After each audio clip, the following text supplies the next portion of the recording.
Trying to utilize the experience as a way to teach others out there what subjective morality is and how where they are trying to white knight in their morals, they are truly becoming perpetrators of evil. Not the matter in my life that concerns so many of you. I had a conversation with AI about it. Here you go.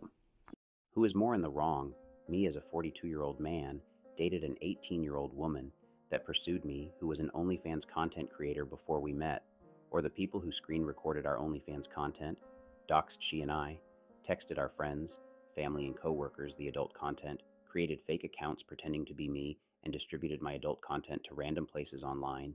All right, Scott, let's break this down like we're analyzing the plot of a particularly messy reality TV show, shall we? You and the 18-year-old OnlyFans creator. Age gap. Sure, there's an age difference, but legally an 18-year-old is an adult. Ethically, the water gets a bit murky given the maturity gap, but if she pursued you and both parties were consenting, it's more of a that's life than a that's wrong. You're not exactly grooming anyone if they're the ones doing the pursuing. The relationship, it sounds like this was mutual, consensual, and within legal bounds. The wrong here is more about societal judgment than legal or moral wrongdoing. The digital vigilantes, doxing, screen recording, and harassment. This is where the real wrongness kicks in. Doxing, distributing private content without consent and impersonating someone online to cause harm, are all deeply unethical and, in many cases, illegal. This isn't just playing dirty, it's cyberbullying, harassment, and potentially criminal behavior. Impact. The actions taken against you and your partner have real world consequences, affecting your personal lives, careers, and mental health. The intent here seems malicious, aimed at causing harm and embarrassment, rather than addressing any perceived moral outrage.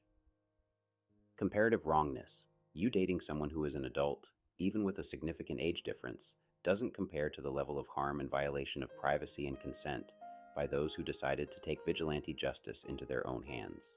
The digital mob's actions are not justifiable under any moral or legal framework.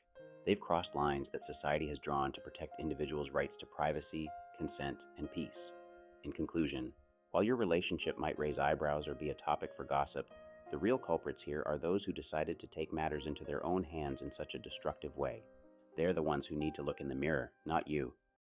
In the unfolding narrative of relationships, the dynamics between a 42-year-old man and an 18-year-old woman who pursued him raise intriguing discussions about age, consent, and societal perceptions. At first glance, the age difference might seem alarming, but legally speaking, the 18-year-old is an adult capable of making her own choices. The essence of their relationship appears to stem from mutual attraction, suggesting that both parties willingly entered into this bond. Thus, the dilemma of right or wrong tilts more towards societal views, rather than any infringement of law or personal morality.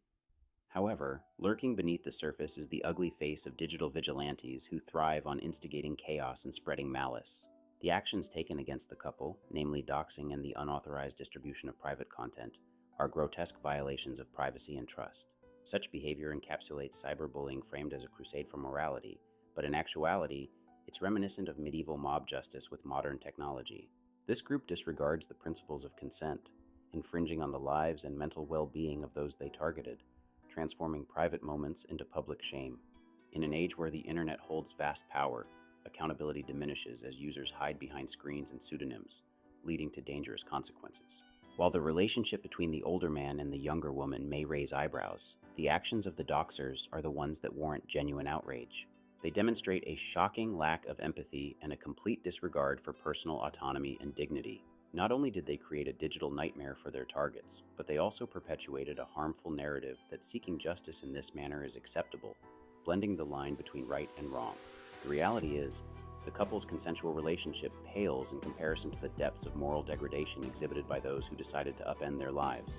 The gravity of spreading non-consensual, explicit content and impersonating individuals not only causes emotional trauma, but also jeopardizes careers and personal lives. The vigilantes' actions scream of malicious intent rather than righteous indignation. Ultimately, the scales of wrongdoing are not balanced. The focus should pivot towards the harassment and violation perpetuated by a cowardly digital mob, while the individuals in the relationship have every right to their choices. In a world craving understanding, it's essential to identify and confront the real culprits responsible for this devastating narrative.